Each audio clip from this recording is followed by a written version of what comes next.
from radar systems to UAVs and armor, are proving their worth. Bharat ने operation सिंदूर के तहत पाकिस्तान पर 15 ब्रह्मोस मिसाइलों से हमला किया। भारत ने ब्रह्मोस मिसाइलों से पाकिस्तान के 11 सबसे महत्वपूर्ण एयर बेस उड़ा दिए। भारत ने एक जबरदस्त रणनीति के तहत पाकिस्तान पर हमले के लिए ब्रह्मोस मिसाइल और पाकिस्तान के हवाई हमलों को रोकने के लिए S-400 एयर डिफेंस सिस्टम का इस्तेमाल किया था और इसका असली कारण अब सामने आ गया है। दरअसल रूस के राष्ट्रपति व्लादिमीर पुतिन ने भारत और पाकिस्तान के संघर्ष के बीच पहली बार रूसी हथियारों पर एक तगड़ा बयान दिया है। पुतिन के इस बयान ने एक साथ पाकिस्तान, अमेरिका और चीन को तगड़ा झटका दे दिया है। भारत यही चाहता था। पुतिन ने रूसी हथियारों के बारे में क्या कहा है वो पूरा बयान आपको सुनवाएंगे, लेकिन पहले यह जान लीजिए कि भारत ने पाकिस्तान में मौजूद चीनी और अमेरिकी हथियारों को रूसी हथियारों से क्यों उड़ाया है। वीडियो में यह भी बताएंगे कि कैसे भारत ने अमेरिका और चीन पर रूस से हमला करवा दिया है। दरअसल पाकिस्तान पर भारत के हमले में चीन के विमान, मिसाइल और एयर डिफेंस सिस्टम तो तबाह हुए ही, लेकिन रिपोर्ट्स के मुताबिक दूसरी तरफ अमेरिका का ताकतवर फाइटर प्लेन F-16 भी धराशायी हो गया। अमेरिका पाकिस्तान में मौजूद जिन परमाणु ठिकानों को दशकों से संरक्षण दे रहा था, उन परमाणु ठिकानों पर भी तबाही मची है। अमेरिका इन्हें नहीं बचा पाया। हालांकि भारत ने साफ कर दिया है कि हमें जानकारी नहीं है कि पाकिस्तान के परमाणु ठिकानों पर क्या हुआ है और किसने किया है। ऐसे में भारत के डर से पहली बार अमेरिका और चीन अचानक एक खतरनाक समझौता करने आ गए हैं।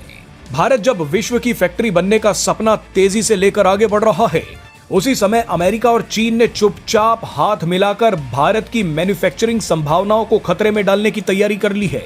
अमेरिकी राष्ट्रपति डोनाल्ड ट्रंप ने अचानक चीन पर लगाए गए टैरिफ घटा लिए हैं। इसके अलावा जो एप्पल कंपनी चीन छोड़कर भारत में मैन्युफैक्चरिंग बढ़ा रही थी, उस एप्पल कंपनी को डोनाल्ड ट्रंप ने धमकी दे दी है। ट्रंप ने एप्पल कंपनी से कहा है कि अगर फोन भारत में बनाया तो उसे अमेरिका में नहीं बेच पाओगे। डोनाल्ड ट्रंप ने एप्पल कंपनी पर 25% टैरिफ लगाने की धमकी भी दे दी है। यह सामान्य घटना नहीं है। जो अमेरिका और चीन कुछ समय पहले तक लड़ रहे थे, वो अब भारत को हराने के लिए हाथ मिला रहे हैं।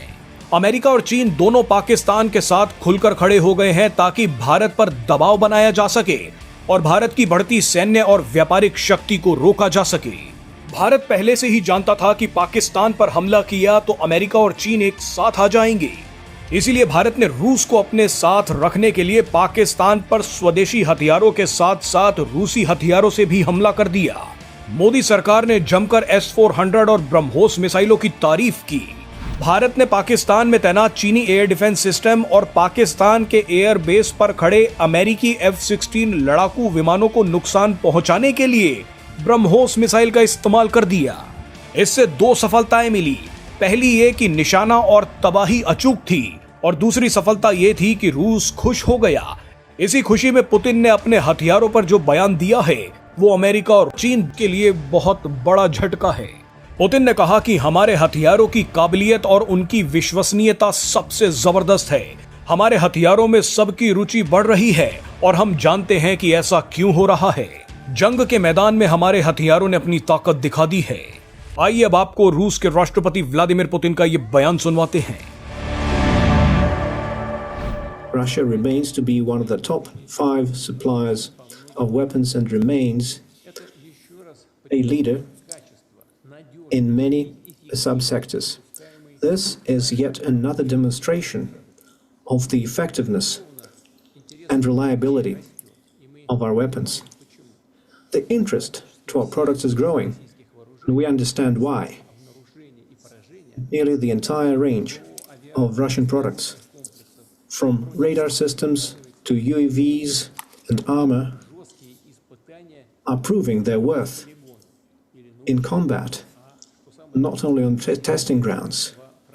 They're showing what they're capable of in the frontline conditions on the ground.